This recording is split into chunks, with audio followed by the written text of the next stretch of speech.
Arjuna said, "But, O Krishna, what is the state of those who, endued with faith, perform sacrifices, distribute wealth, etc., in honor of gods and others, while ignoring the injunctions of the scriptures? Is it sattva, rajas, or tamas?" The Blessed Lord said, "That faith of the embodied beings, born of their own nature, is threefold, born of sattva, rajas, and tamas. Hear about it, O scion of the Bharata dynasty. The faith of all beings is in accordance with their minds. This person is composed of faith as the dominant factor. He is indeed what his faith is. Those with sattva quality worship the gods. Those with rajas, the demigods and demons. And those with tamas, ghosts and hosts of spirits. Those persons who, given to ostentation and pride, and possessed of passion, attachment, and strength, undertake severe austerities not sanctioned by the scriptures. And those who, being non-discriminating, torture all the organs in the body as well as even me who reside in the body. Know them to be possessed of demoniacal conviction. Food, which is dear to all, is of three kinds. Likewise, sacrifices, austerity, and charity are also of three kinds. Listen to this classification of them. Foods that augment life, firmness of mind, strength, health, happiness, and delight, and which are succulent, oleaginous, substantial, and agreeable, are dear to one endowed with sattva.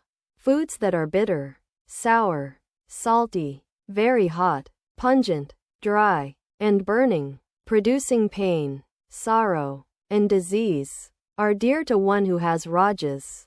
Food that is not properly cooked, lacking in essence, putrid and stale, as well as that which is unfit for sacrifice, is dear to one possessed of tamas.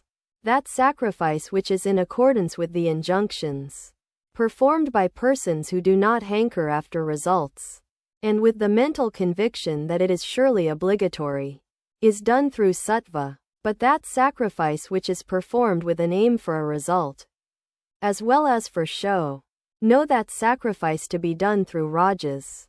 O greatest among the descendants of Bharata, they declare that sacrifice as done through tamas which is contrary to injunction, in which no food is distributed, in which no mantras are used, in which no offerings are made to priests, and which is devoid of faith, the worship of gods, twice-borns, venerable persons, and the wise, purity, straightforwardness, celibacy, and non-injury. These are said to be bodily austerities.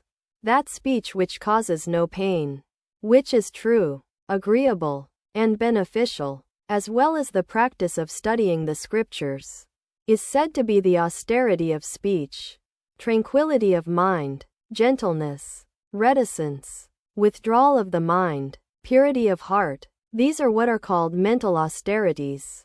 When that threefold austerity is undertaken with supreme faith by people who do not hanker after results and are self-controlled, they speak of it as being born of sattva. That austerity which is undertaken for earning a name, being honored and worshipped, and also ostentatiously, that is spoken of as born of rajas. Belonging to this world, uncertain, and transitory, that austerity which is undertaken with a foolish intent, causing pain to oneself or for the destruction of others, is said to be born of tamas. That gift is referred to as born of sattva, which is given with the idea that it should be given to one who will not serve in return, at the right place, right time, and to the right person. But the gift which is given expecting reciprocation, or with a desire for its result, and grudgingly, is considered to be born of rajas.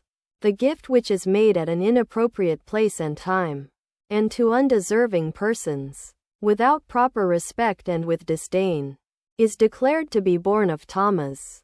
Om Tat Sat, this is considered to be the threefold designation of Brahman.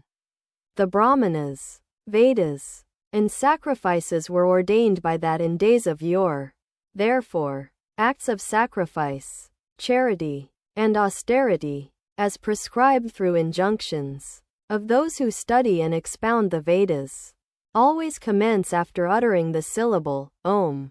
After uttering the word, Tat, acts of sacrifice and austerity, as well as various acts of charity, are performed without regard for results by persons aspiring for liberation. This word, Sat, is used with regard to something coming into being and someone becoming good. Likewise, O son of Piartha, the word Sat is used with regard to an auspicious rite, and the steadfastness in sacrifice, austerity, and charity is spoken of as Sat, good, and even the action meant for these is, indeed, called as Sat, O son of Piartha. Whatever is offered in sacrifice and given in charity, as also whatever austerity is undertaken or whatever is done without faith, is said to be of no avail, and it is of no consequence after death, nor here,